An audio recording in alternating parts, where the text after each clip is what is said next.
자,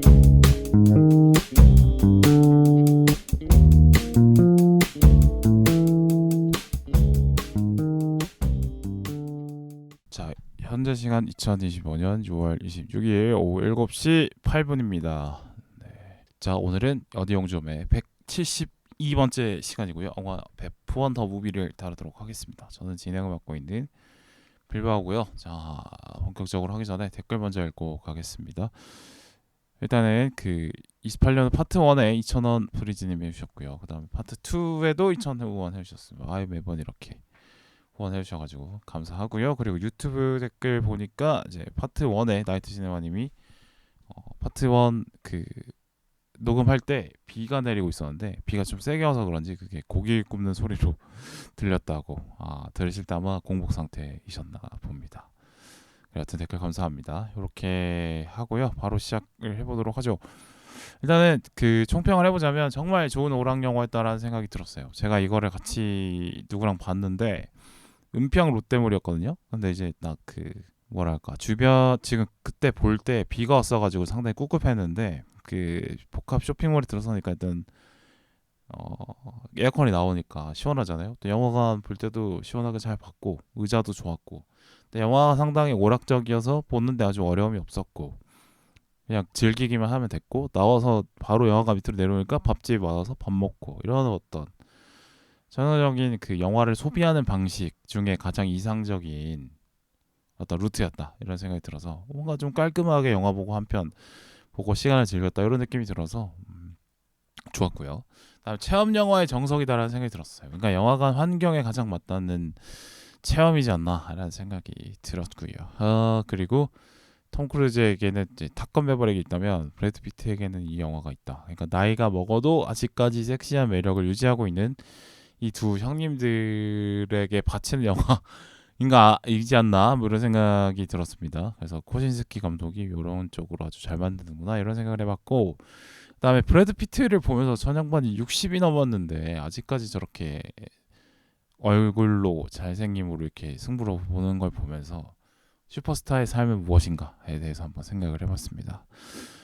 자, 본격적인 주제로 들어가서 일단 체험 영화의 정석이었다고 말씀드리고 싶은데 왜냐면 그러니까 서사 자체가 그렇게 전개에서 크게 벗어난 게 없어요. 그러니까 뭐 갈등이 막 일어났다가 그 마지막 레이싱 장면에서 갈등이 봉합이 다 돼서 딱 마무리가 싹 되는 그런 마지막에 쾌감이 최고조에 다다르도록 설계된 서사였다.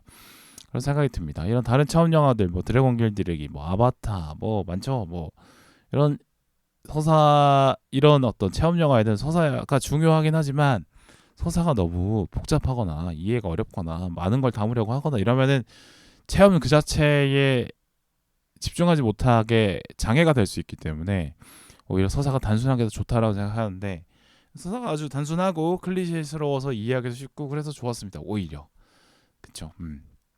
여기 이 영화의 주인공은 서사가 아니라 그 비주얼, 체험, 액션, 사운드 이런 거니까 피지컬이니까 그게 훨씬 더 좋았다라는 생각이 들었습니다. 그 뭐 특별한 통찰 없이 그냥 이렇게 즐기면 되는 그런 쪽으로 보고 나와서 좋았다라는 생각이 듭니다.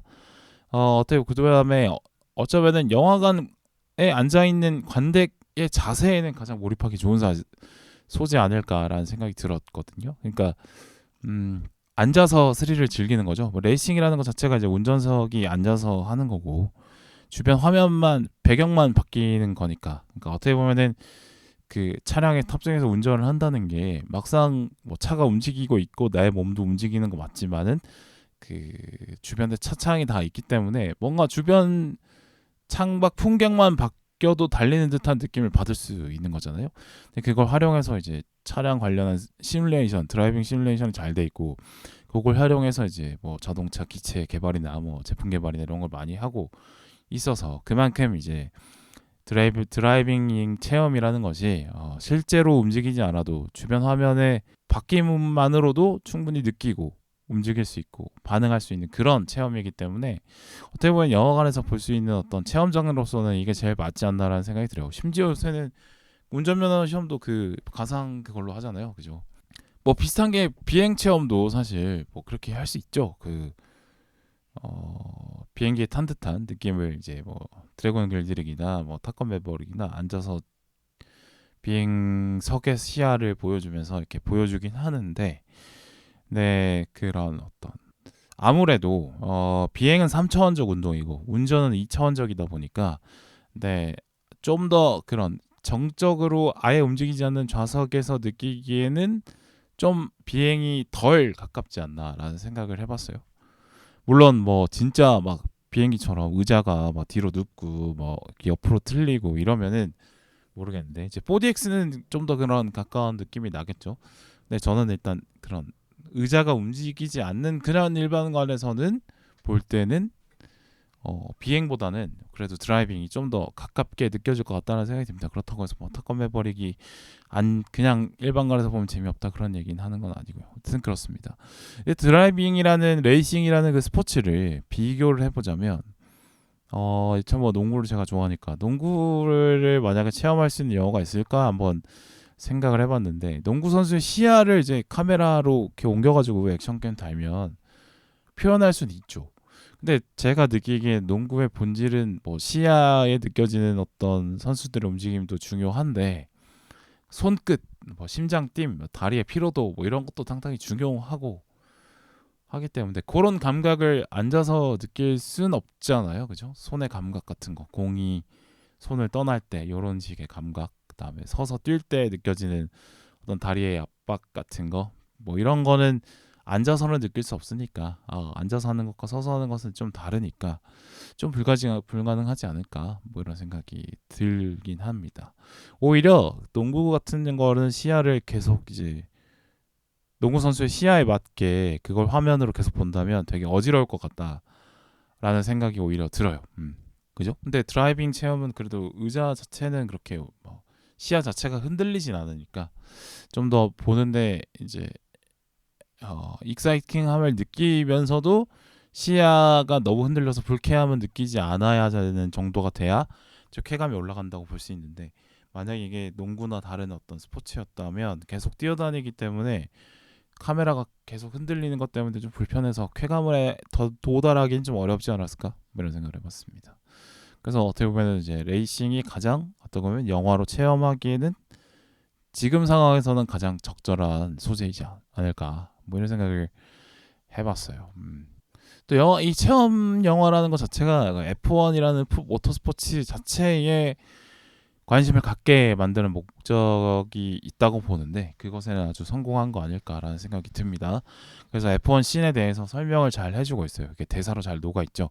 뭐 1년에 경기가 몇 번인지, 어디서 열리는지, 뭐 그 경기구 운영 방식은 어떤지, 팀당 드라이버는 몇 명인지, 거기에 걸린 상금은 얼마인지, 뭐 대회 진행 방식은 어떻게 되는지, 뭐 팀 그 드라이빙 팀의 뭐 드라이버는 몇 명, 뭐 메카닉은 몇 명, 경기 운영 담당하는 사람 몇 명, 그다음에 거기에 전체를 움직이는 거 뭐 구단주가 누구 있고, 그다음에 구단주의 이사회가 뭐가 있고, 이런 식의 구조가 깊진 않지만 전부 다 나오기 때문에 어떤 그런 단순히 드라이빙뿐만 아니라 그 드라이빙이 가지고 있는 어떤 실제적인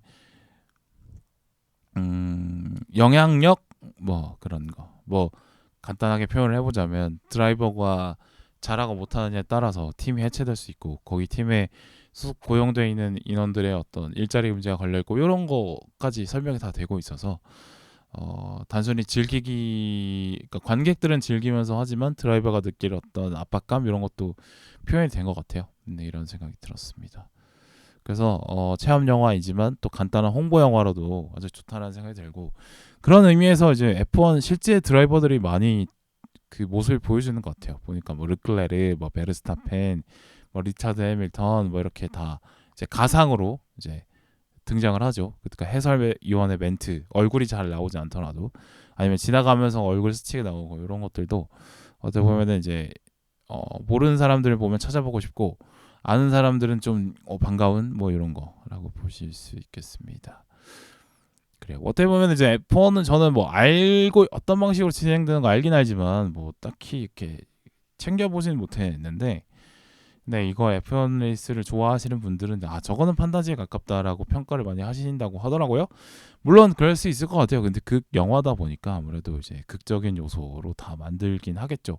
예를 들어서 아마 제가 추측해 보건데, 극적인 너무 저건 판타지다, 너무 극적이다라고 표현되는 부분이 그 아마 소니 헤이스의 능력치 부분인 것 같아요. 일단 30년 만에 복귀를 한다는 것 자체가 사실 좀 어렵고, 왜냐하면 그러니까 꾸준히 이제 50대 넘어서까지 그 씬에서 계속 머무르면서 있었으면 몰라. 그것도 아니고 이제 그러니까 F1 말고도 다른 레이싱을 계속 하다가 들어와서 갑자기 잘한다.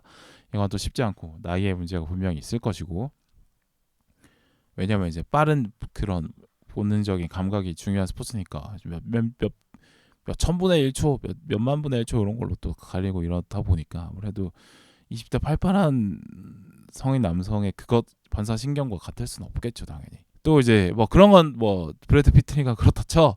그러면은 이제 그 막 브래드 피트 그 맡은 소니 헤이스가 막 뭐 그 드라이빙 운영 전략을 가지고 막 판을 흔들고 막 페널티를 이용하고 막 일부러 사고 내고 선수 멈추고 막 피트 타임 활용하고 뭐 이런 식의 전략을 쓰는데, 그거 실제로 구현이 되겠냐 이런 말일 것 같아요. 제가 봐도 그렇죠. 어렵죠. 그런데 이제 영화니까 뭐 이렇게 좀 너그럽게 봐주시면 좋지 않을까 이런 생각을 해봅니다. 하여튼 그 F1 저도 가끔 중계 보고 했었는데 아무래도 그 중계가 되게 구성이 잘 되었던 걸로 기억하거든요. 뭐 선수 시야도, 그러니까 운전석 시야도 보여주고 뭐 관중석 시야, 뭐 코너 돌 때 시야 이런 것도 다 잘 보여주는 것 같아요. 아마 중계가 아마 잘 돼 있는 스포츠로 저도 기억하는데 그 한번 보시면 좋을 것 같습니다. 자, 서사 이야기로 넘어갈 텐데, 서사가 사실 탑건 매버릭과 너무 비교하면 너무 비슷해요. 그러니까 브래드 피트라는 배우에 맞는 서사인 거죠. 그러니까 20대 때부터 스타였는데 30년이 지나고 지금 60이 됐는데도 불구하고 여전히 현역으로 아주 매력적으로 잘 뛰고 있는 남자 배우에게 바치는 어떤 헌사 같은 뭐 그런 거죠. 그러니까 브래드 피트도 젊었을 때부터 잘해서 지금까지 잘하고 있는 배우인 것처럼, 이 소니 헤이스라는 캐릭터도 나이 먹어도 여전히 섹시함과 능력 있음을 유지하고 있는 그런 이야기의 주인공이잖아요. 그죠? 그게 포인트다. 나이 먹어도 잘한다. 요게 포인트입니다. 그래서 어떻게 보면 탑건 매버릭의 톰 크루즈 선생님도 그 똑같죠. 그 매버릭이라는 캐릭터가 나이 먹어도 참 젊은 애들보다 훨씬 잘하고 여기저기 매력 있고 이런 거 보여주잖아요. 상당히 이야기 구조가 데칼코마니 같다. 일단 감독이 코신스키라는 점이 똑같고, 그다음에 나이 먹어도 야성을 유지할 수 있도록 몸 관리가 잘 되어 있고, 상체를 상의 탈의를 해도 전혀 꿀리지 않는 그런 몸을 갖고 있다. 그다음에 여전히 야성을 가지고 있어서 세상사에 분개하고 막 조직에 정착하지 못하고 막 쓴소리하고 막 이런 식의 지 조대로 막 하고 그런 식의 반항아적인 기질이 나이 먹어도 갖고 있다. 뭐 이런 거 보여주고, 그다음에 젊은이들과 경쟁도 일으키고 마찰도 일으키지만 결국에는 젊은이들이 우리 주인공들에게 감화가 돼서 주인공들을 따라가고 가르침을 받고, 결국에는 이제 에이스가 젊은이들 도와주러 들어왔다가 결국에는 에이스가 본인이 되는 주인공인 역할 하는 사람들이 결국에는 에이스가 돼서 제일 중요한 일을 성공시키는 요런 어떤 상황도 비슷하죠. 처음에 소니 에이스가 이제 젊은 드라이버 조슈아 피어스를 보조하고 가르치고 도와주는 그런 식으로 들어왔다가 결과적으로 그 꼰대시 좀 짜증나서 조슈아랑 그 피어스가 사이가 막 벌어지고 막 뭐 드자비질을 좀 하고 뭐 이런 관계까지 갔다가 마지막에 그 조슈아가 자기 우승을 소니에게 막 넘겨주고 막 거기가 소니가 우승하고 화해하고 이러잖아요. 그런 모습이 어떻게 좀 비슷했습니다. 또 로맨스도 나오는데 보니까 이제 이 형님들이 톰 크루즈나 톰 브래드 피트나 이 형님들이 이제 60이 넘으셨잖아요. 나이가 찾아볼까요 한번? 그러니까 톰 크루즈가 62년생이고 그다음에 브래드 피트가 63년생인데 그러면 60이 넘은 분들인데 말이죠. 로맨스를 그렇게 합니다. 근데 본인들이 그렇게 나이가 많아서 그런지 그런 열 몇 살 이상 차이 나는 이제 로맨스를 하긴 하는데, 한 40대 배우들이죠.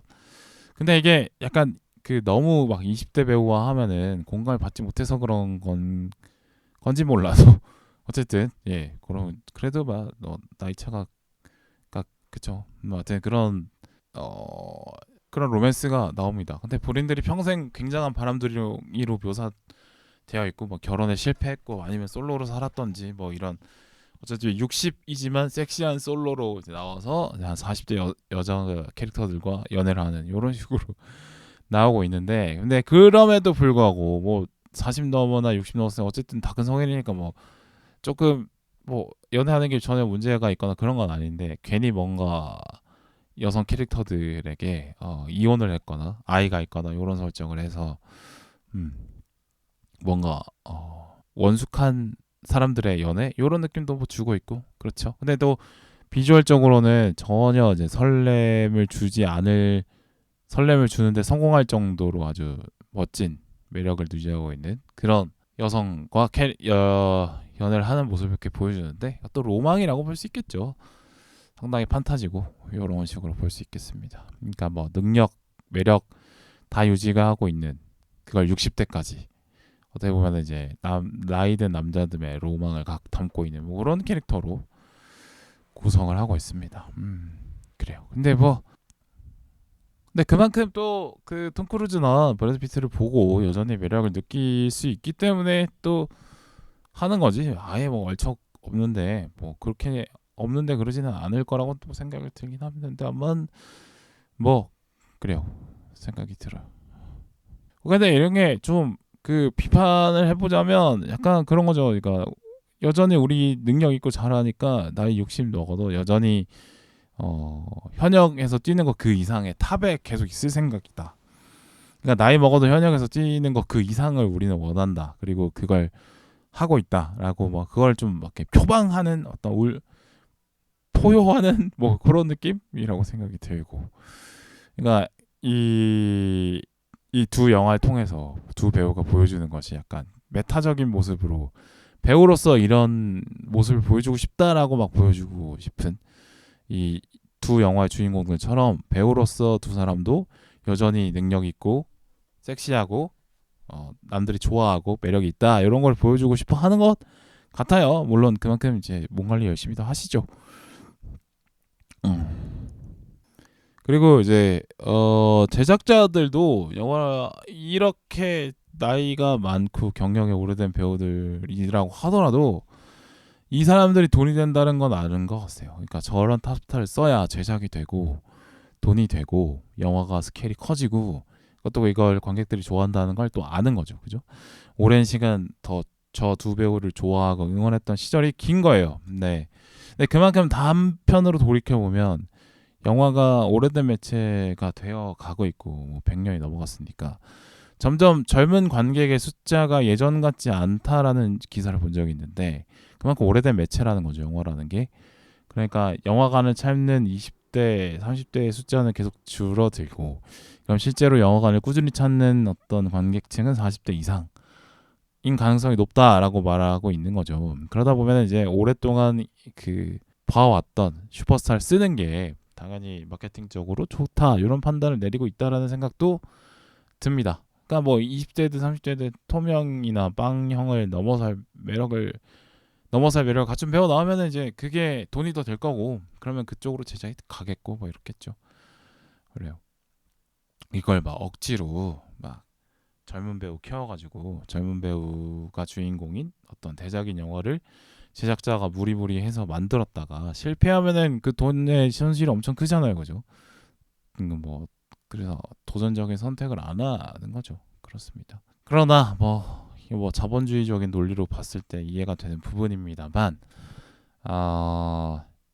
여전히 이제 뭐랄까 솔직히 너무 해먹는 거 아니야? 이런 생각도 들긴 합니다. 네, 한편으로는 네, 여전히 뭐 매력적인 두 배우지만 그래요. 어쨌든 이 그 탑건 매버릭과 F1 더 무비가 상당히 흡사한 서사 구조를 가지면서 뭔가 그렇습니다. 이 두 배우의 매력을 나이 먹어서까지 이렇게 능력 있고 섹시한 이 두 배우의 매력을 표현하는데 쓰여진 서사다. 이 두 영화가 뭐 이런 생각을 해봅니다. 자 그리고 속도에 대한 집착이 있기 때문에 존재하는 스포츠 아니겠습니까 F1이?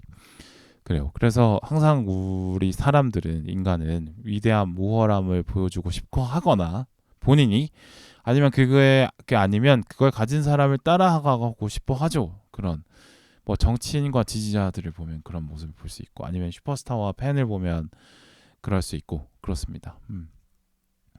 그렇습니다. 우월함이라는 것을 사람들은 항상 쫓아다니고 있죠. 네, 그 중에 우열이 가장 확실하게 보여주는 게 속도 아닐까라는 생각이 듭니다. 그러니까 속도는 이제 측정이 확실하잖아요, 그죠? 그러니까 눈에 보이잖아요. 이게 위에 이런 어떤 어 주관적으로 판단할 만한 그런 개체가 아니죠. 객관적으로 딱 보이죠. 요즘에는 더군다나 기술이 좋으니까 객관적으로 몇 초 딱딱 찍히니까 그만큼 이제 논란이 없는 그런 덕목이라고 할 수 있을 것 같아요. 속도라는 것이. 하나 더. 그리고 마른 스포츠에서 속도는 사실 좋은 덕목이죠. 뭐 예를 들어서 빨리 달리기 같은 경우는 이제 그냥 뭐 속도가 빠르다 이런 수준이 아니라 그 선수가 갖고 있는 근육의 질이나 상태, 그리고 신경의 발달 같은 거, 그러니까 운동신경과 근육 발달을 가장 명확하게 알 수 있는 지표라고 볼 수 있겠죠. 단거리 선수들이 보면 근육도 발달이 잘 되어 있고 막 점프력도 좋고 뭐 상체도 발달되어 있고 막 이렇거든요. 그죠? 어떻게 보면은 잘 빠르게 뛴다라는 거는 몸이 전체적으로 밸런스가 맞게 잘 발달해야 빠르게 뛸 수 있다라는 점. 이어서 그러니까 자동차도 마찬가지. 엔진만 좋다고 속도가 빠른 게 아니라 그 엔진의 속도를 받쳐줄 타이어, 뭐 서스펜션, 뭐 이런 것들이 조화가 되고, 뭐 브레이크도 마찬가지. 여러 파트가 다 조화가 잘 되어야지 그 빠른 속도를 제대로 활용할 수 있고 제어할 수 있는 것처럼, 어떻게 보면은 속도가 빠르다라는 것은 어떻게 보면은 하나만 봐도 열을 할 수 있는 그런 지표의 성격이 있다. 그래서 속도라는 것이 단순히 그 본능적으로 심장을 뛰게 하고 눈이 즐거운 것도 있겠지만 효율적으로 평가할 때 속도만큼 빠르고 정확한 평가 지표가 또 없다라는 걸 생각이 듭니다. 또 사람은 또 인간은 효율에 또 환장하도록 또 설계되어 있고 효율의 아름다움을 느끼도록 설계되어 있기 때문에 그렇게 사람들은 속도에 집착하지 않을까라는 생각이 들고, 또 이제 인류가 등장한 지 280만 년쯤 되는데 농사가 시작된 거는 약 1만 년이거든요. 그러면은 나머지는 이제 수렵 생활을 했다는 거죠. 그럼 수렵에서 제일 중요한 건 어떻게 보면 그 사냥감을 추적하거나 아니면 사냥감이 너무 세면 도망가거나, 어쨌든 그런 그 수렵을 하든 도망을 가든 속도는 중요합니다. 그래서 속도가 높다라는 거는 어떤 효율이 따라온다, 좋은 결과가 따라온다라는 어떤 걸 수많은 세월을 통해서 기억하고 있는 거죠. 이거는 뭐 모든 동물이 마찬가지지만 그래요. 그래서 이 속도에서 쾌감을 느끼게 설계된 기계이지 않을까, 인간은. 그런 생각이 들었어요. 그죠? 근데 기계적으로 봐도 빠르게 만드는 과정에서 수많은 많은 방향의 발전이 일어나는 것 같아요. 보면 빨리 달리려면 차체도 가벼우면서도 강성이 필요하고, 타이어도 뭔가 가벼우면서도 접지력이 높아야서 속도가 높아질 수 있으면서도 내구성을 유지하는 그런 방법이 무엇이고, 적절한 속도를 내고 유지하는데 적절한 타이어의 폭은 얼마일까, 뭐 이런 거 다 계산하면서 뭐 늘어나면서 이제 뭐 속도를 높이기 위한 과정 때문에 엔진 설계가 좀 더 정교해지고 다른 방식을 시도해보고 뭐 그런 게 다 달라지네요. 그걸 시뮬레이션 막 해보고 이러면서 속도에 대한 집착이 결국에는 시간이라는 자원을 가장 아낄 수 있는 방법이고, 속도가 곧 효율이다. 속도에 대한 집착이 다양한 부분의 발전을 만들어 왔다라는 생각을 해봅니다. 네, 그렇죠. 그래요. 그래서 사람들은 이렇게 속도에 열광하는 거 아닐까라는 생각을 해봤고요. 그 다음에 슈퍼스타의 삶은 무엇인가에 대해서도 한번 생각을 해봤는데, 이게 세상에 저는 신은 없다라고 믿거든요. 그래서 뭐 개인적 믿음입니다만 신과 가장 비슷한 존재가 있다면 슈퍼스타일 것이다라는 생각이 듭니다. 그러니까 사실상 이제 전지전능하면서도 모두가 알아보는 그런 사람인 거죠. 그래서 그게 신이잖아요. 신인데 뭐 아무도 몰라. 그걸 신이라고 하기가 좀 어렵고, 신인데 할 수 있는 게 별로 없어. 이러면 또 신이라기 좀 어려운데, 근데 이 배우들을 엄청 인기가 많은 배우들이나 뭐 슈퍼스타의 삶과 비슷하다는 생각이 들어요. 그래서 보면은 뭐 브래드 피트나 뭐 톰 크루즈나 정말 다양한 역할을 했고, 그리고 그 역할들 중에 정말 엄청난 능력을 가지고 있는 그런 역할들을 많이 했잖아요, 그죠? 그리고 뭐 어떤 뭐 다양한 인간상을 경험해 볼 수 있고 뭐 그렇습니다. 그래서 거의 가장 신에 가까운 존재 아닐까 싶어요. 물론 돈 많은 사람들도 보면은 뭐 사실 자본주의 사회다 보니까 돈으로 많은 걸 할 수 있어서 전지전능에 도달할 수 있다라고 생각이 드는데 뭐 돈만 있으면은 수많은 체험들을 막 해볼 수 있을 거 아니겠습니까? 뭐 돈만 있으면 뭐 화성도 간다 이런 계획도 있는 것처럼 그죠? 달나라도 갔다 올 수 있고 이런데 근데 돈이 많다고 해서 모두가 그를 알아볼 수 없을 수도 있고 그다음에 호감일 수도 있고 비호감일 수도 있고 뭐 이렇기 때문에 그러니까 돈은 있더라도 사람들이 그 사람을 따르게 하는 거는 또 아니니까 결과적으로 이제 가장 슈퍼스타에 가까운 사람은 그래요. 이렇게 유명한 배우들을 갖다 뭐 이런 생각. 신에 가까운 존재가 아마 슈퍼스타이지 않을까 뭐 이런 생각을 해봐요. 그렇습니다. 심지어 또 영원히 기록으로 남아. 네. 그리고 그 영원히 기록된 영상들을 전 세계 어디서든 볼 수 있어. 그러니까 실제로는 그러니까 모든 일이든 할 수 있고 어디든 존재할 수 있고 언제든 존재할 수 있는 그런 존재인 거죠. 그래서 신과 상당히 흡사하다 이런 생각을 해봤습니다. 그래요. 저도 다음 생에는 브래드 피트처럼 한번 살아보면 좋겠는데 말이죠. 그건 상당히 뭐 낮은 확률의 일입니다. 어쨌든 그래요. 어떤 그 F1 더 무비 재밌게 봤고요. 저는 뭔가 뭐랄까 지금 이제 한참 비 오고 뭐 장마고 이래서 꿉꿉한데 그런 좋은 상영관에 아마 자리 그 뭐 평일에 시간을 많이 낼 수 있으면 대중교통 타고 가가지고 맥주를 막 엄청 사들고 와서 맥주에 약간 시원한 에어컨에 시원한 맥주에 시원한 영화를 보면서 약간 이런 영화관에서 보내는 어떤 연휴처럼 이렇게 보낼 수 있을 것 같다는 생각이 들었습니다. 그래서 무조건 저는 한 번 더 볼 생각이에요. 뭐 용화맥이든 뭐 돌비관이든 뭐든 그렇습니다. 뭐 그래요. 그래서 여름에 극장 가기에 딱 좋은 영화라는 생각이 들어서 추천드리고 네 마치도록 하겠습니다. 감사합니다.